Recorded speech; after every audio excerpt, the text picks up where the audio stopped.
Zëvendës kryeministri Albana Koçiu dhe 6 ministrat e ri u betuan këtë të premte para presidentit të Republikës dhe me dorën në kushtetut për përmbushjen e detyrës së marrë përsipër.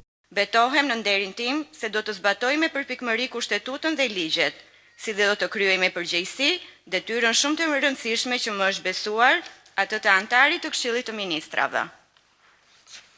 Betohem.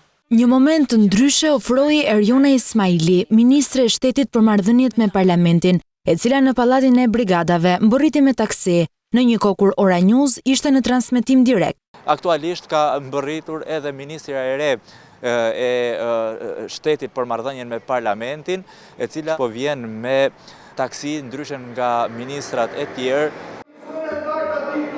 Pas betimit që pasoi votbesimin mes kaosit në kuvend, zëvendës kryeministria dhe 6 ministrat, 4 prej të cilëve i bashkohen për herë të parë, ju drejtuan kryeministrisë. Zëvendës kryeministri Albana Koçiu dhe 6 ministrat e rinj morën zyrtarisht këtë të premte detyrën në krye të dikastereve përkatëse. Pas betimit në presidencë, 6 ministra dhe zëvendës kryeministria ju drejtuan Këshillit të Ministrave.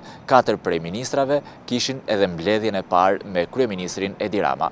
Me mbledhjen e parë të qeverisë, nisën zyrtarisht detyrën Albana Koçiu si zëvendës kryeministre, Besfort Lamallari, ministër i Brendshëm, Toni Gogu, ministër i Drejtësisë, Ferit Hoxha, ministër për Europën dhe punët e jashtme, Enea Karakaçi, ministër i Infrastrukturës dhe Energjisë, Ermal Nufi, ministër i Mbrojtjes, dhe Erjona Ismaili, ministre e shtetit për marrëdhëniet me parlamentin. Shefi i diplomacisë shpallej prioritetin në reagimin e parë në rrjetet sociale.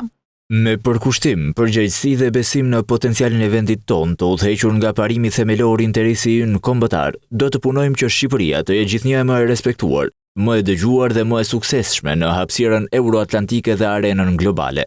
Ministri i ri i Mbrojtjes po ashtu. Një përgjegjësi e madhe në shërbim të sigurisë kombëtare dhe të interesave të Republikës.